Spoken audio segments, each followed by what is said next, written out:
शेवगावात वंचित बहुजन आघाडीचा मोर्चा, आमदार संजय गायकवाड यांच्या वक्तव्याचा निषेध। शेवगाव प्रतिनिधी सज्जाद पठाण। छत्रपती शिवाजी महाराज यांच्याबद्दल आमदार संजय गायकवाड यांनी केलेल्या वादग्रस्त वक्तव्याच्या निषेधार्थ आज शेवगाव येथे वंचित बहुजन आघाडीच्या वतीने मोर्चा काढण्यात आला। संबंधित आमदारांवर गुन्हा दाखल करण्याची मागणी करत हा मोर्चा आयोजित करण्यात आला होता। सकाळी 11 वाजता शेवगाव शहरातील आंबेडकर चौकातून मोर्चाची सुरुवात झाली। विविध घोषणाबाजी करत कार्यकर्ते शेवगाव पोलीस ठाण्यावर पोहोचले।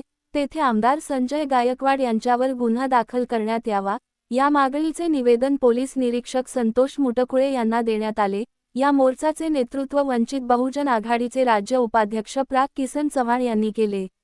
यावेळी कार्यकर्त्यांनी गायकवाड यांच्या विरोधात जोरदार घोषणाबाजी केली। पोलीस निरीक्षक संतोष मुटकुळे यांनी निवेदन स्वीकारले।